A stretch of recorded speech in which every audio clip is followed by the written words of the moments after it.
So, first of all, I welcome Dr. Nirmalji Singh Kalsi ji, who readily agreed to deliver this first short-term attachment program interactive lecture on promoting innovation and entrepreneurship in medical technologies. I also welcome all the participants from all the 16 institutes who have registered for this program and are connected with us for this particular short-term attachment program. And I also welcome all the single point of contact and faculty and researchers from these institutions who are participating in the program and are also coordinating various activities in their respective institute. I welcome Dr. Shivani, who is from our team, Dr. Kanupriya and Rima, who are handling the back-end operations for this particular short-term attachment program. And now I request Rima that we will introduce about CI/BioD through a video. Rima, can you please play the video? Yes, sir. We are about to start the video.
Thank you, Rima, for sharing such an insightful presentation about the center and its activities. I once again welcome all on behalf of the entire CBIOD team. I thank all the participants joining with us today for this very first session of innovative short-term program. Dear participants, I'm Dr. Kanupriya Vashish. I'm currently working as postdoc research associate at Center for Innovation and Biodesign, PGI Chandigarh. Before proceeding further, I will briefly introduce our center to all. Center for Innovation and Biodesign is a healthcare innovation and startup incubator established by ICMR New Delhi. We are established at one of the premier institutes in India as well as Chandigarh, that is PGI MER Chandigarh. Our aim is to promote innovation in the field of medical devices, instruments, life sciences, healthcare technologies, education, clinical research, and healthcare delivery by creating a conducive ecosystem with the involvement of all stakeholders from research institutions, government, as well as private healthcare sector, both nationally as well as globally. Briefly, our objective includes innovation in the field of biodesign of medical devices, instruments, and technologies, including life sciences and other branches of healthcare sector for making healthcare affordable to one and all. Our aim is also to promote automated solutions and approaches for various common medical problems, manpower training for researchers, clinicians, and faculties working in the area of medical sciences. We also aim to act as a consultancy center, providing solutions to hospitals and businesses in the area of medical science. All right, before proceeding further, a quick announcement. All the queries pertaining to today's session will be clarified and answered via email. We have incorporated our email ID in the chat box. So once the session is completed, you can email all your queries to us and we'll get back to you within a week or so. I now request Dr. Shivani to kindly introduce our keynote speaker, Dr. Nirmaljeet Singh Kalsi. Ma'am, please. Thank you so much, Kanupriya, for giving me an opportunity to introduce our speaker for today's session. Thank you so much. So before we proceed further, I will briefly introduce our keynote speaker, Dr. Nirmaljeet Singh Kalsi. Sir is a former IAS officer. He served as an additional Chief Secretary, Government of Punjab, and is currently serving as chairperson of National Council for Vocational Education and Training. Also, the chairman of State Police Complaints Authority, Punjab. We welcome you, sir. Dr. Kalsi is a man who is an inspiration and role model for many of us. His great acumen in the field of ICT and e-governance sector has helped Punjab and other parts of country to achieve great success in these areas. We welcome you, sir. Now I request sir to kindly start the presentation to proceed further. Over to you, sir. Thank you so much. Let me first open the presentation. Good afternoon, everybody. First of all, I would like to welcome all the students who have joined us today for this session. I would like to congratulate them for joining this August Institute for this attachment program. Normally, such attachment programs are known as internships, but specifically in PGI, they call them attachments because their internship is a little different. Basically, it pertains to doctors. So that is why they call it attachment program. So I was discussing this attachment program. So normally, all the professionals on attachment programs, when they work on some relevant project. They learn something about the field they're working in. They make some industry connections, and then they develop both hard as well as soft skills in that particular area. However, this CBIOD attachment is very different. So here you will be working across disciplines. And what are the 7 things you would be doing? First of all, learning to learn and just-in-time learning. So far, you may have learned many things, but learning to learn is something which is very important. Second is learn basic approach to applied research. Third is develop conceptual understanding of any project or any specific problem within the project. Fourth is analyzing the problem from all angles, technical angle, social angle, medical angle, so on and so forth. And then apply the research learning to find a solution. And in the process, integrate learning of different fields like technology, medicines, or medical devices, or even pharma. So you integrate the knowledge of different fields. And finally, you synthesize and create something. Learn to create something. That is the basic aim. Now, before I really go into details, I just want to give you an overview of the world today, the post-COVID world.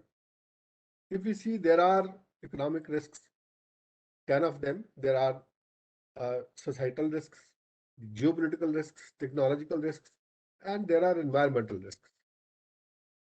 Now, wherever there are risks, there are challenges and opportunities. Healthcare and wellness, especially the medtech sector, is one of the most important part of these risks, challenges, and opportunities. So you are here in this institute just at the right time to understand this area and then work in this area. Now, whenever we want to work into a particular area, we always look at a 10-year time span in that particular field, since you all are from technology area. I would like to share with you the findings of the Megatrends 2030, Frost and Sullivan. Now, this will make you understand the new challenges which are going to come. Firstly, you're going to face a very heterogeneous future. Heterogeneous means age-wise. 65% people, they are Western world will be older and age of more than 65 years. Now, whereas countries like India would be much younger, and more than 45% of the population in countries like India would be the younger population. Second trend is the terabyte era. So you'll have terabyte smartphones, terabyte machines, terabyte equipment, all kinds of equipment based on 5G and AI technologies.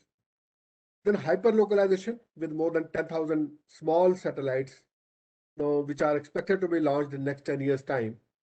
Now there'll be geofencing, and that geofencing is going to be very, very precise, on the go and contextual. Now, fourth trend is zero latency and zero buffering world. So 5G technology, edge computing, AI, quantum computing, then merging abilities, virtual reality and virtuality. So all these things will really bring in zero latency and zero buffering world. So you'll be able to see whatever you want to see with whatever accuracy you want to see at whatever sort of pixels you want to see. So you'll have real 3D world experience before your eyes. Transhumanism is another important area where there's going to be difference between the computers and the machines is going to merge. Computers and machines are going to merge, and people will not understand where the computer work is ending and where the human work is beginning. So that is a very important area. Personalized retail is another important area where you'll have integration of automation, virtual reality, intelligent assistants, and in-store and online real-time experience. Integrated mobility. By 2030, the mobility, both in terms of physical mobility as well as in terms of your information mobility, is going to be great. Then everything as a service. The future, everything as a service models. Now they'll be highly individualized, responsive, data-driven, and fully controlled by customers. Then future of economies, the world power is shifting from the America and Europe to Asia and Africa. And nearly 70% of the global economic growth will be generated in the regions of Asia and Africa in next 10 years' time. Then future of healthcare, that is a very, very important trend because of which I have shown this slide. The adoption of smart healthcare coupled with potential of precision medicine will accentuate the era of preventive healthcare. That is extremely, extremely important. These trends will give rise to 12 transformational themes. Again, in transformational themes, if I just count, transhumanism, autonomous world, connected living, industry 5.0, digital reality as frontier technology, complex needs of a heterogeneous society, data as 21st century IL, era of intelligent digital assistant, Uberization of industries, concept of zero world, rise of platform economy, and zero latency world. So these are the 12 absolutely the transformational themes which will transform every part of life, human life, as well as the business. Now, coming to the mega trends in healthcare and wellness between 2020 and 2030. Now, there are trends which are really visible. One is enhanced intelligence. The man will try to sort of make the human beings more intelligent by transplanting some kind of device in the brain or working in tandem with the brain. Then enhanced sensing, disease-free body, sports optimization of the body, including the muscle optimization, strength optimization, speed optimization, digital hardware enhancements within the body, like pacemakers, other devices, then enhanced strength of the body, increased attractiveness, then extreme aging, working on anti-aging kind of solutions, then optimizing diet, digital biometrics, and then continual monitoring. That's the most important trend, where you are going to monitor each and every function of the body continuously and in a connected world, in a connected manner. Also, there is a clear shift towards prevention and holistic wellness, only available in Indian traditional lifestyle healthcare system. Now, this is becoming global. Holistic wellness, what does it mean? It means physical wellness, emotional wellness, intellectual wellness, financial wellness, spiritual wellness, social wellness, occupational wellness, and environmental wellness. So it is really, really going to be holistic and integrated. So that approach is going to widen. And this will, in a way, attract our Indian system and put focus on our Indian system of medicine more and more. Then focus and investment shifting from acute care to prevention. And that will happen globally. That means from the chronic diseases, we will work more towards a healthy lifestyle, more towards preventing those diseases before they actually occur. So that is another trend, very important trend. Now, healthcare spending and digital data revolution, which is happening in these next 10 years, is again very important.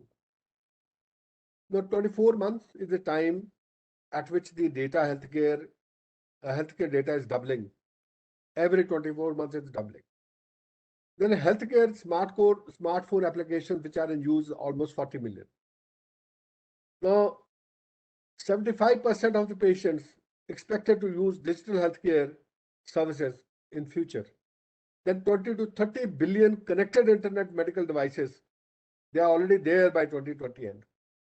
Similarly, the amount of healthcare data today which is existing is 150 exabytes, and estimated the global economic impact of chronic diseases by 2030 is going to be $47 trillion. Now, let me remind you that today's total world economy is $90 trillion. And by 2030, $47 trillion is going to be the estimated impact of the chronic diseases. And the global spending, if you look at the total global spending in billions of dollars, $2,697 billion, that means $2.6 trillion. So that is the kind of spending which you are expecting in 2015, 2025. And in today's terms, that is 1.8. So 1.8 to say 2.7. So that's at least 50% increase. And the maximum increase is going to happen in Asia. So that you can very clearly see in the slide. So Asia is going to spend a lot of money on healthcare. Now, before I go further, let me look at the digital footprint globally. Now, the total population of the world, 7.83 billion, out of which unique mobile numbers, 5.22 billion, which is 66.6%. Two-thirds number of people, they are using unique mobile numbers. And out of these, 60% they are using internet on the mobile or otherwise. So mobile internet users, 4.66 billion, which is 60%. And then active social media users is almost 53.5%. Now, if you look at the similar data for India, our population is 1.39 billion, 35% urbanization, out of which 1.1 million people, they have mobile connections. That makes it 79%. And if you look at globally is 67%, so we have a higher percentage than that. Internet users, yes, we are on the lower side. 45% population is using internet. Now, this data I'm sharing is January 2021. This is a very, very new data. And the active social media users is 448 million, that is 32%. Almost one-third people are using active social media. Now, if you look at the social media, what is in use today? Facebook, you have 2.75 million users. YouTube, you have 2.3 million users. WhatsApp, you have 2 million users. And then Facebook Messenger, 1.3 million users. Instagram, and then now Telegram, Snapchat. So all these usage has really gone up. Now, some of the applications you are looking here, they are Chinese applications, so you don't hear about them in India so much, but they are there, and China is mostly using their own application. Now, India has also started developing number of in-house application, which are our own Indian application, and more people are now shifting towards these applications. The social media users, as I said, 32% people are on social media, and the annual change in the number of social media users is huge. It's 21%, which is very, very high.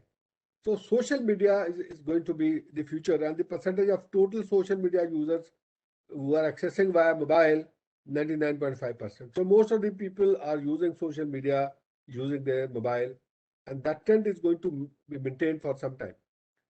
Now, coming to the components of technology induced digital disruption in health technologies. Now, there are three layers now which I would like to explain.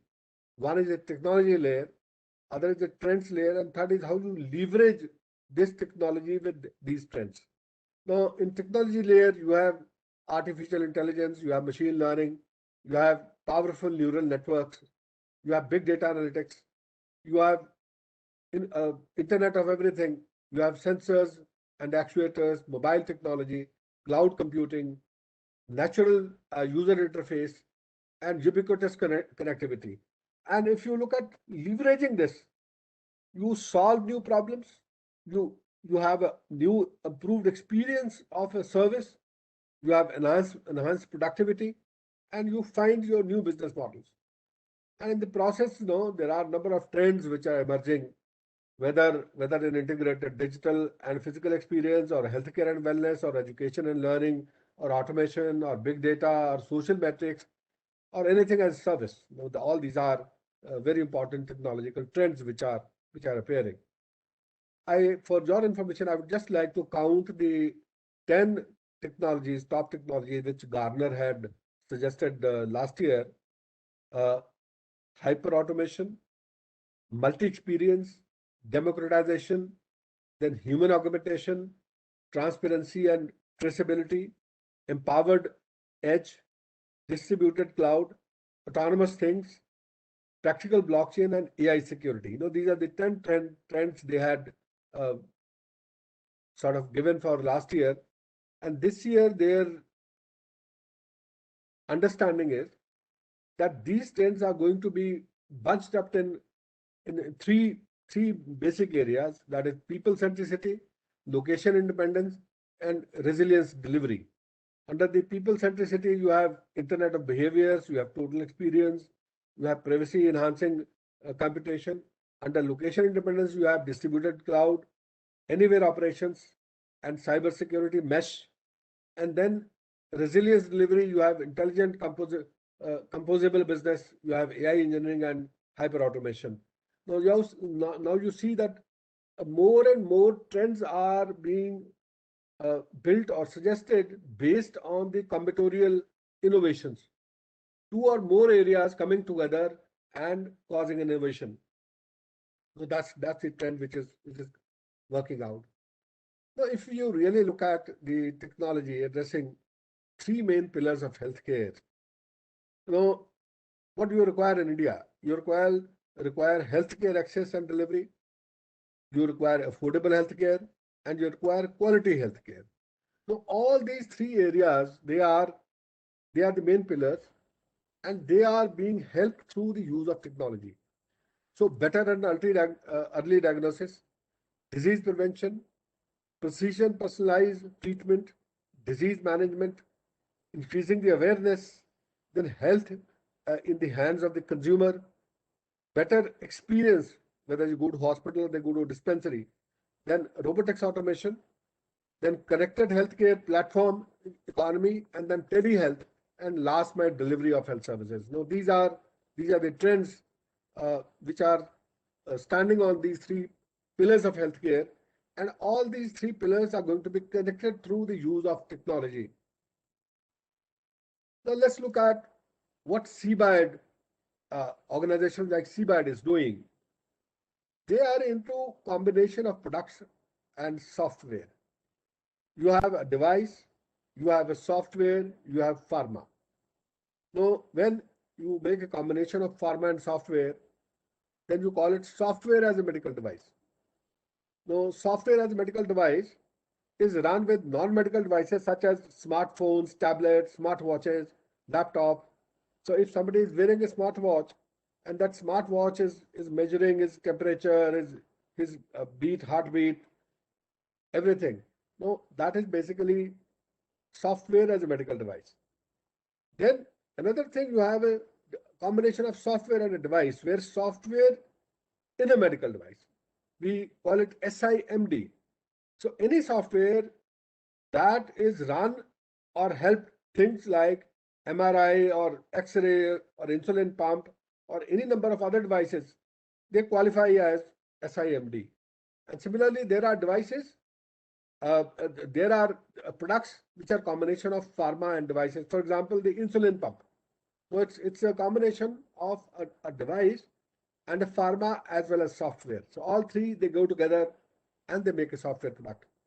That is why nowadays, without the combination of technologists and the doctors and the technical experts, we will not be able to come out with newer innovations.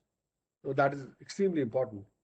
And these combinatorial products, they are extremely important because all these three areas, they are governed by different laws, and they have regulators regulating them. Drug is a regulated thing. Biologic is a regulated thing. Similarly, device, especially those devices which are used on the human body, they are highly regulated. So we have to understand this. Similarly, there is a process. Now, when we identify the combination product modes of action, It could be drug and device, drug and biological product, device and biological product, or drug, device, and biological product. And majorly, whichever is the main component, that that particular area or that particular branch has to be the integrating branch for that technology. That is extremely important. So you will learn this entire methodology as you go along in your attachment in CBIT. So I'm not going to really detail on that.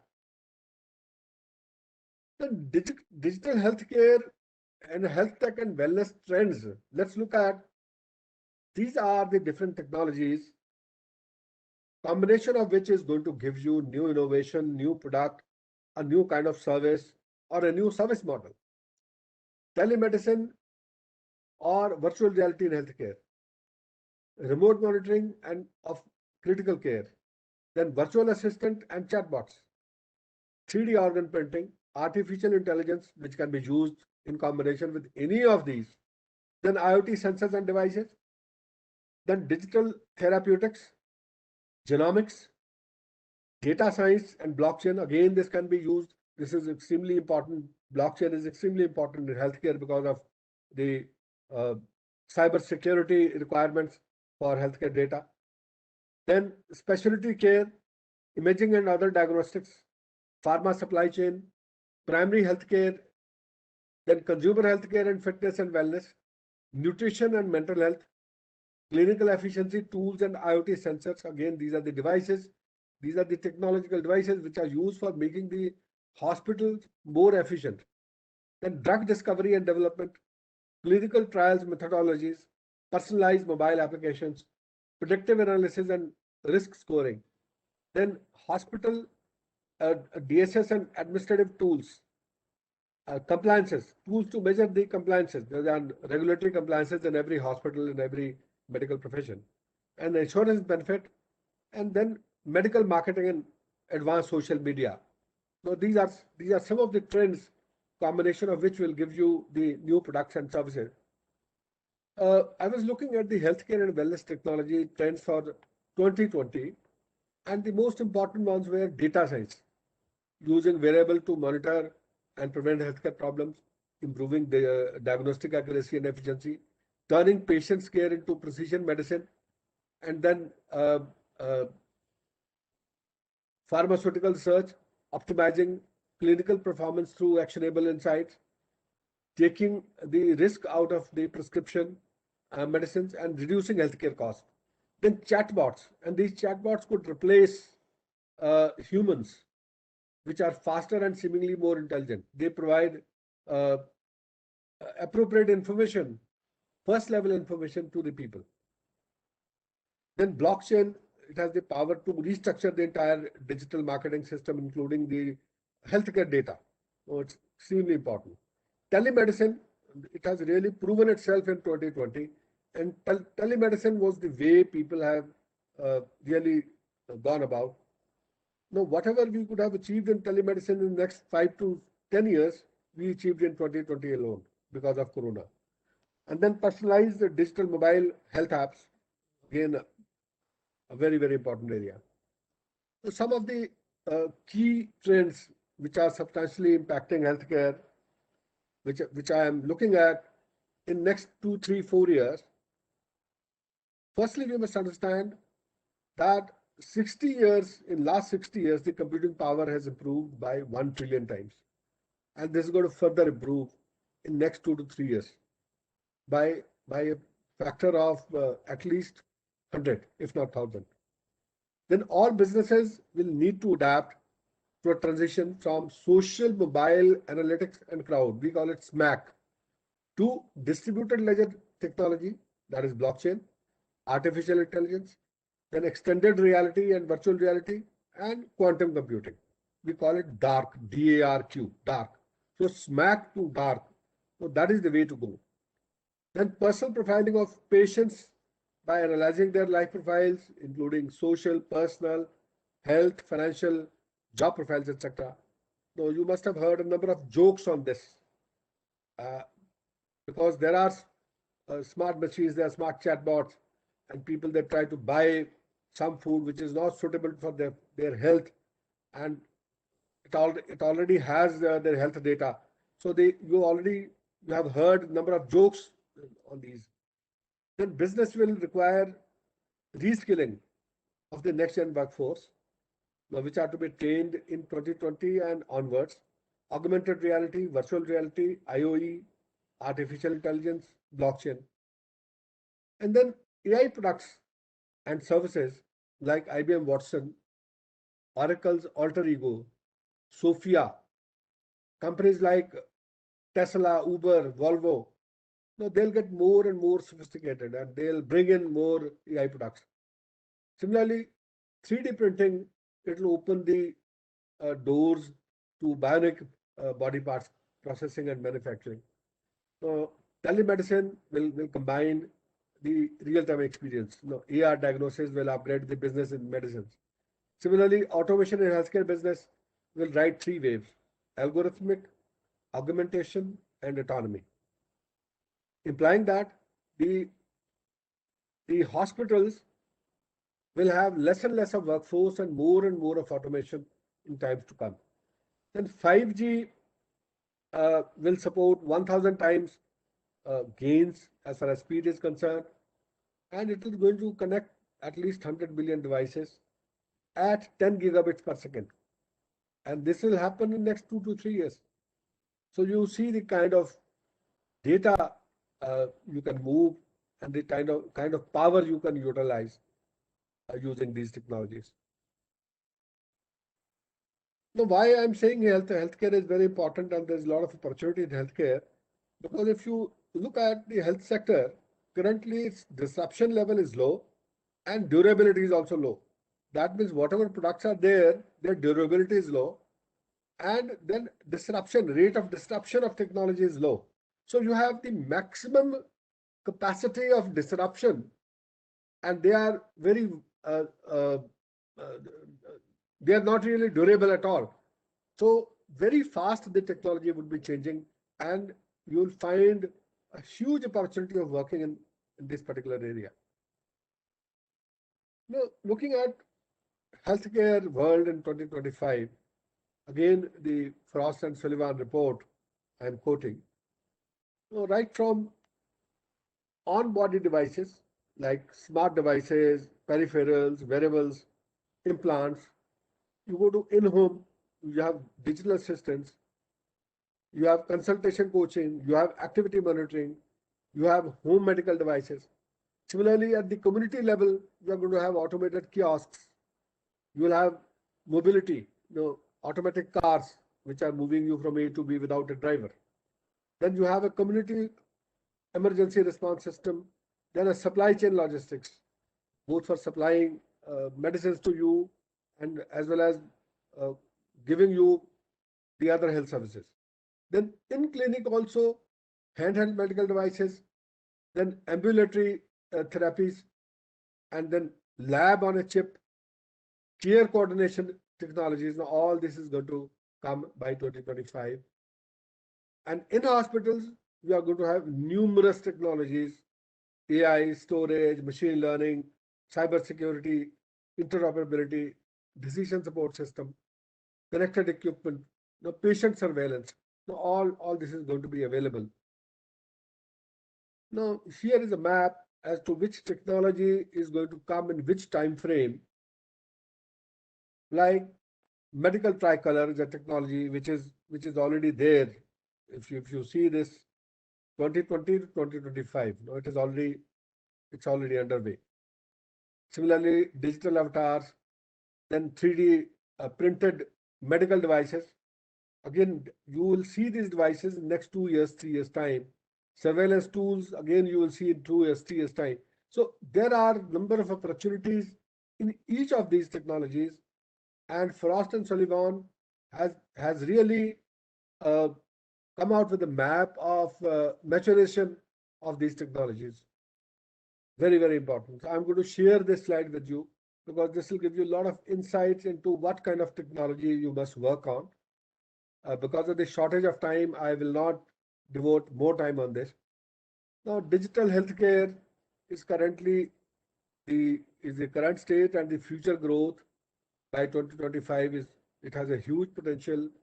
All big companies in the world, whether they are consumer electronics companies, they are IT companies, or they are any companies, they got into this digital healthcare. And the trend is going to really go up, take the total value of these companies very, very high. Now, I was just looking at the digital healthcare, the top 50 digital healthcare startups, and the companies which are really doing doing work in the digital healthcare world. So you have different sort of verticals here: administrative automation and digitization, then disease management and therapeutics, screening and diagnosis, drug discovery, clinical trials. Then you have clinical intelligence and enablement, online and offline care, primary and urgent care, specialty care, pharma supply chain, healthcare, health plans and benefit management, and real world evidence, virtual care delivery. So these are some of the verticals in which people are really working very hard. Now, this was the 2020 plan, 2020 roadmap. So let's see what comes out in 2021. We'll have a look at that also.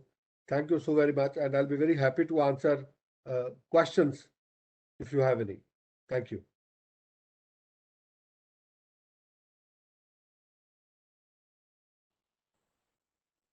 Yep. Thank you, sir. I think we can have some questions which the attendees may type in the chat box. Yeah, Hari sir, any query related to this session, it will be answered via mail. Actually, they will mail. Okay. Right. Yeah. So thank you, sir, for joining with us in this innovative session. We appreciate you making time in your busy schedule to speak to the students, faculty, as well as to the researchers. Thank you so much, sir. And also, I would like to thank everyone who are joining with us today. We appreciate you all being here. We have one announcement that all the information related to the next lecture will be shared via WhatsApp group or via mail. Thank you so much. So let me introduce Bikram. Bikram has joined in CI BioD as Innovation Director. He's an engineer by profession, and he started his career by establishing a startup, and right now he's connected with ICMR CI BioD as Innovation Director. So Bikram, you can please start with your proceedings further. Okay. Thank you, sir. So, yeah, I am a student of Harish sir only. So, he has been my teacher, and Dr. Kalsi is my father. So, but like I'm here because I love to do science and I love to interact with people who love to do science, right? And now we're here today. My video is not here, but I'm sure that you can hear me properly. And I have just a few points to talk with you, only 8 slides, and want to discuss more about what we will actually do here and how will things go about and what we will not do here. Okay, so we will bust out certain myths and we're going to tell out what we're going to basically be doing in the short-term attachment program, right? So, yeah. So this is the more or less agenda. Okay, we have 5 points we want to cover, and first is what is science doing today and what are the issues that are prevalent within it. After which we talk about India and its changing role within the world. Then we talk about the problem of the industry and the education and the gap that's present in it, the gap that is of the research areas. What is the STA program that is being run in CBIOD and that we will be, collaborating with each other and, doing certain great things. So what's that going to be all about? And lastly, we're going to talk about what will you gain out of all this and, why you should take this very seriously. And, people who are really wanting to put an impact on the world, they should take this program very seriously. Okay. So let's start. Okay. So firstly, we'll talk about issues with science today. Okay. So I'm going to touch on a few topics. First is that we underestimate the power of secondary research, right? And actuality, if you look at things, when we start primary research, we don't really know whether a technology will succeed or not, right? But if you have secondary research, then that really comes up. It's already proven, it's in the primary stages, and we're just plucking out good ideas from already researched papers, right? Why is that important now? That's important now because like secondary research is king, and all these aspects that I'm going to tell you even after this are going to be the kings and the most important factors that are required in science today. Firstly, as sir said, that integration is king. As to all the technologies, just imagine like this: a lot of technologies have been discovered and invented, right? But is not being done is the integration, the multidisciplinary part. We have done individual sciences, individual subject knowledges, but in actuality, knowledge in itself is a single plane in which it interacts with each other, right? So the integration part, how multidisciplines can work together, that's a big focus. Then is that medical and computer sciences and IT and these electronics, these are the frontiers and the horizons from where a lot of new research will happen. I mean, there are so many big leaps that we have to make, and there is such an exciting journey because there are so many things we have to do in these areas. These are the areas that are the kings of tomorrow. I mean, we know that this COVID happened and the world shut down. The world took it seriously, and now the world has given huge investments to these areas, and now all we have to do is work at them, right? And next is that I really feel that discovering or finding new ideas is just half the battle. The other half of the battle is to execute it, to make it so that it is executable. Everything. Let's come to the next point, and you'll come to understand more accurately. Now, all this science is being happening, right? Well, actually, it's been happening in the US and China more often. In the last 3 years, US has produced 6 lakh research papers.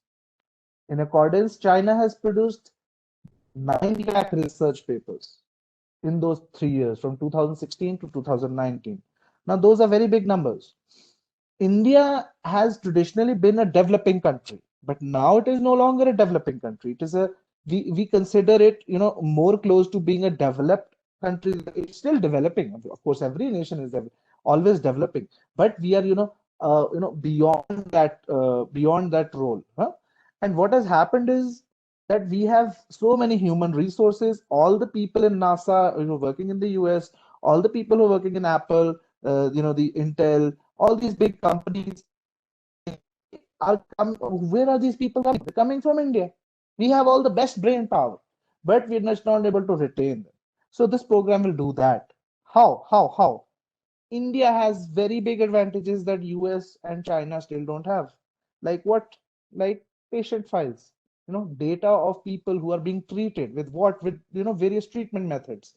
If we just study them, if we just analyze them, we have a gold mine of information from where new technologies, new techniques, new treatments can develop. But and the world is putting money into us. In this past 1 year, China has become the market leader. Yes, China is now the #1 economy in the world. It is not the US. US has lost. Within the COVID period, China has overtaken US, and now China is now said to be the #1 country. Huh? So now the whole world is putting money into India, and India has opened foreign direct investments, and now we're getting huge amounts of inflow. And what are we going to do with this? We're going to do research. We're going to make big products, and we're going to put ourselves against the other our competing social ideology, right? That is the role of India. Now let's come to the fact, the industry and education research gap. Huh? What do I mean by that? What I mean by that is traditionally Indian startups before COVID and before prior to 2017, they were always of the category of clones. So what would happen, something like Amazon is there, then they would make Flipkart. Something like Yelp is there, they would make Zomato. Something like Uber is there, they would make Ola. So they're making clones of already successful companies. But now recently what's happening is that there are, unicorns and businesses that are coming up that are, extremely Indian, and they're extremely, creative. Something like the biggest influx is Byju's. The Byju's has taken over all these things. Of course, nobody's perfect, but they have created a very big dent into the existing conventions. Why am I saying corporates? Why am I highlighting these things more and more? Why? Because corporate is king. All the business ideas, your patrons, you guys are researchers, and you guys know your stuff. I mean, there are so many good people here in this meeting. You guys already know your stuff. But do you know how to, basically understand what the patron wants? What would the company want you to do where you're working at? What would be their mindset? What would they want out of a product, or, things like that? So these are the things that, we need to understand. Like sir has said, that you need to focus on three aspects: the cost of a product, the quality of a product, and how accessible it is to others. And all these things, the solutions that we provide should address these three problems. Only then will we get funded, only then the project and the research will get more research, your names will get published, your names will get popular, and you can actually help people on the ground. That's why we all are here. We are all here to help people. And and if people want us to make a business out of it, and that's the only way that happens, so we have to do that. That is what the industry education gap, that this is a problem that's out there, we have to fix it. Finally, let's talk about what is the STA program and what will you guys do and learn here. So there are multiple dimensions to this. First, I mean, we're not going to teach you, ज्ञान. हम ज्ञान बताने नहीं बैठे. We're not here to tell you, your subject matters. Okay, you guys know that better than anybody.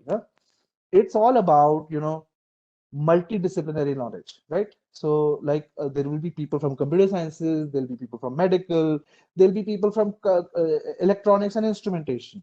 But you guys need to teach each other about each other's domain. Only then can you move on. That is not the most important part of this program. That is just the stepping stone. That is the beginning. What comes after that are the main things. How do you work in multidisciplinary teams? How do you work in different departments, essentially? How do you communicate with each other so that everybody is crystal clear? Biggest problems in corporates and these companies and working, together with people is miscommunication. Second aspect is, the tools that you will be learning here, the various tools that will help you ease your life, or the various methodologies that will be helping you, ease your life in research, ease your life in personality development, ease your life, being a better person in life. These are the things that we're focusing on. And the most important part is, not the understanding and, remembering of facts, new facts or new subject matters. It is about, analyzing them, applying them, evaluating them, and in creating your own stuff. That is the most important part we want to focus. The remembering and understanding part, we want to leave it to yourself. You guys know better, and we would want that you guys teach each other. We want you to build camaraderie, gain each other's respect, gain each other's knowledge and subject matters, and that way there will be a huge great friendships are potential here, right? So this whole program is all about one roof, under one roof, multiple people working, and they're all working very good, very fine, happy, doing great things, working towards horizons, doing things that businesses want us to do, that businesses will fund us to do, so that we can help people and, make great money, help, get our names published, and all these things that come, as a caveat to it, as an addition to it. So last comes to what will you gain out of this program? Why should you, continue here, and why should you give a lot of your time here? So first is, the obvious fact that you will gain knowledge of other other subject matters, you know. The point is that you guys are you guys will become different from your colleagues, your classmates, and you will start seeing a difference straight away. You will start noticing changes within yourself. The way you talk with other people, the way you talk with sales people, with corporate people, the way you talk with, you know, quality assurance people, HR people. So you will come to know how to basically work in an organization. Second is the fact, you know, mm, third is the fact that, you know, all the things that we will work towards, the solutions and the designing and the aspects that we'll be working towards, will be, you know, coming from a consumer focused point of view and a business focused point of view, because we want these ideas to become, you know, big. We want these ideas to actually get implemented, not just on the research paper, but actually on the field. And that's why, you know, just gyan and just subject knowledge is not enough. We want you to, you know, work at it. We want you to analyze things, want to know why it's not working and how we can make it cheaper, how we can make it better, how we can make it, you know, more accessible, more quality within that same amount. These are the aspects that we want to focus on. So that is in an essence about it. So how do you get started with us, right? So what will happen is that after this meeting, within some time, Rima will definitely share with you a Google survey form. That is a second form, okay? That is a much more detailed form. That is, you know, just assessing your current skill level, okay? There are questions within it. Fill it as honestly as possible. There is, we won't mind that if you put all answers 0 or whatever. We want you to fill it honestly because we want to form groups and teams, and we want a balanced sort of team with in which multidisciplinary people working together as small teams, right? So we want that. And second is just start communicating with us. You know, if you have some query, let us know. You know, drop us a mail, anything that works. Just tell us, tell your coordinators, and they will let us know. And that way we'll start a dialogue flowing, and we can start working towards these great things, right? So that was all about all I had to say, and I hope I didn't take much time, and thank you all. That's it. Yeah, thank you, Bikram. So let me add to it that the form which is prepared by Bikram and will be shared with the attendees and the short-term attachment program participants. Basically, this form will give us an overview about you, that what skill set currently you possess and how we can shape your skill set further. So accordingly, we will be planning it for you people. So as Bikram said that you should fill it honestly by not looking at the form filled by the others, but fill it by yourself without consulting anyone. Because once you will be filling it by yourself without consulting anyone, then you will be giving your true feedback. And then that data we will analyze, and by analyzing that data within next couple of months, we will give you another skill set. And that skill set will be based on your current feedback and the training program which we will be running in this short-term attachment program. Bikram, am I correct? Yes, sir, definitely, sir. Absolutely. Yep. Yeah, Rima, can we proceed further now? Yes, sir. So thank you, sir, for joining with us in this innovative session. We appreciate you making time in your busy schedule to speak to the students, faculty, as well as to the researchers. Thank you, everyone, for joining with this session. We have one announcement that all the information related to our next lecture will be shared via mail or via WhatsApp group. Thank you, everyone.